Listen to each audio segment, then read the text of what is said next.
Hello and welcome to a short video on the new stats and unit cards for Total War 3 Kingdoms. Looking at a new Total War stat card design is always a confusing affair, so allow me to run you through the new unit card and explain everything we can see, so that once you finally get your mitts on 3 Kingdoms, you'll be a little bit less confused and disorientated and able to understand what the hell you're looking at.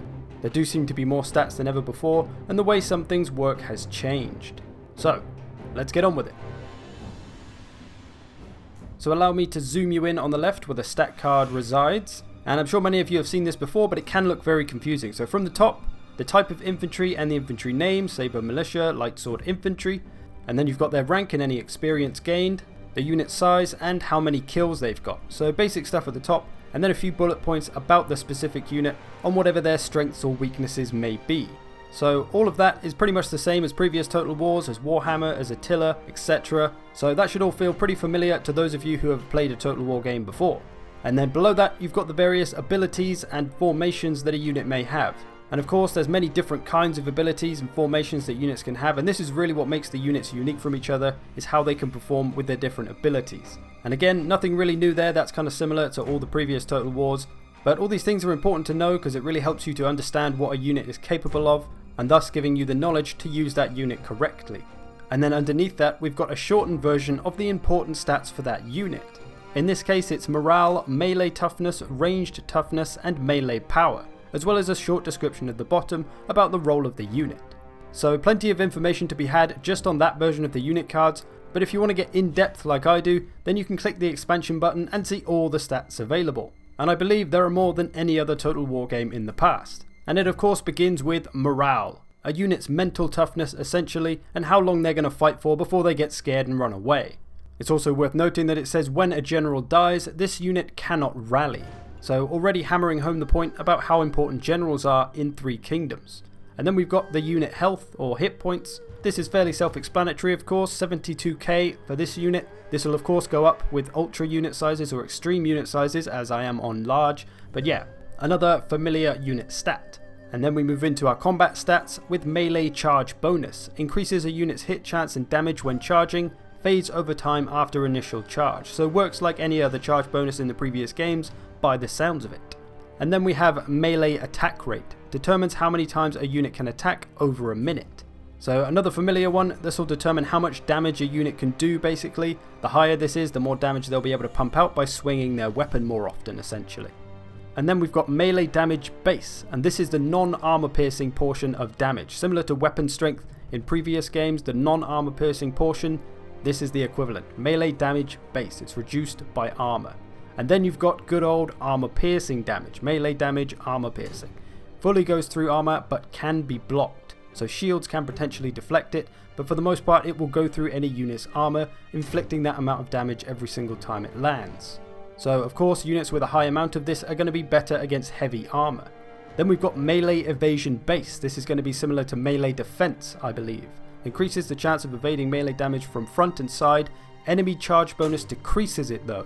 So if an enemy charges into you, it's going to lower your melee evasion, meaning you're probably going to take more damage. So it's going to make charging your units into the enemy pretty important, because if you get charged and don't charge back, you're going to be at a pretty big disadvantage if they've reduced your melee evasion, but you haven't reduced theirs.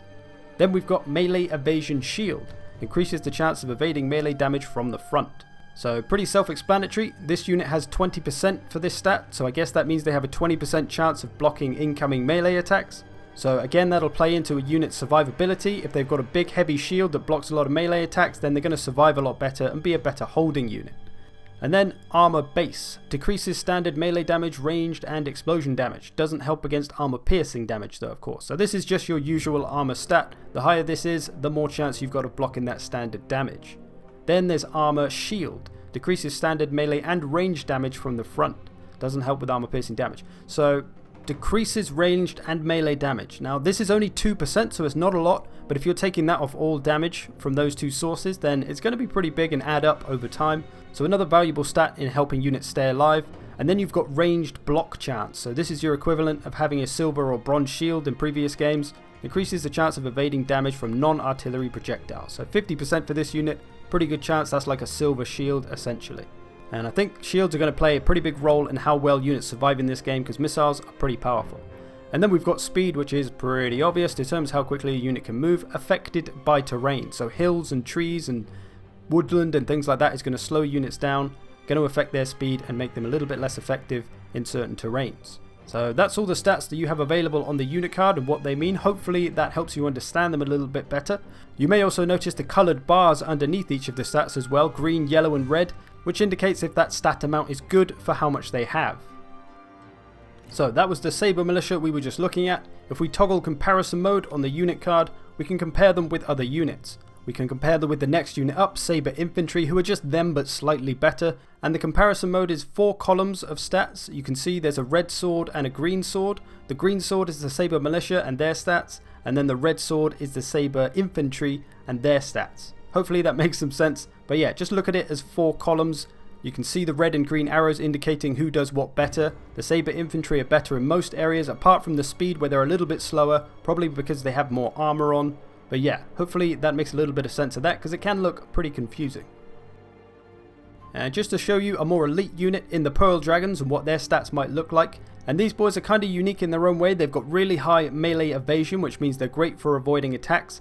They've got a little bit more armor piercing damage than the other units. You can tell that by the yellowish sword, kind of indicates armor piercing. They also have really high missile block chance, which means they're really good at avoiding damage basically. High missile block chance, high melee evasion. So they're good at getting out of the way of damage. They don't have a lot of armor, so they have to kind of rely on that to stay alive. So it gives them a different kind of role than your typical heavily armored surviving unit, which is kind of cool, makes them a little bit different, and means they rely on being used well rather than just being able to charge into and mess up anyone. They're not going to do well getting charged by cav or against heavy melee infantry.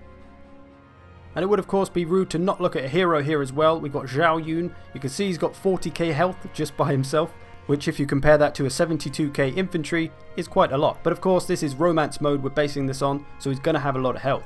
And that's the same with all the stats in romance mode. They're all going to be buffed up significantly. You can see the damage 1.1k, 398, high melee evasion. So stats are of course massively buffed up for the heroes, at least in romance mode. Of course there is records mode as well, which will bring them down to earth a bit and make them a normal unit like anything else in the game. And then they've got all these different abilities that are unique to them, which are, some of them are just passive buffs and some are activatable buffs in the right moment sort of thing. So they have their own tactics and things that they can pull off if you use them well. So this keeps it interesting in Three Kingdoms in my opinion, because it is a lot about the heroes of course, not just the units. The heroes are a big part of it, and how well you use them and your units is going to determine how well you do in battle. Ranged units also have a few extra stats. Ranged attack rate, so how many times they fire. Ranged damage base, which is of course how much damage they do with a missile. How much armor piercing they have on a missile is another stat. How much range they have, which is of course how far they can fire, and how much ammunition they carry. So a few extra stats, everything else pretty much the same.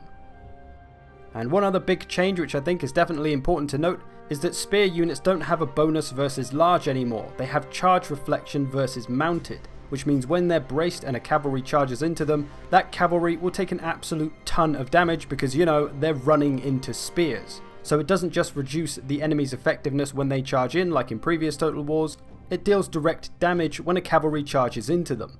A nice change, and definitely one to keep in mind. Do not charge your cavalry into braced spearmen.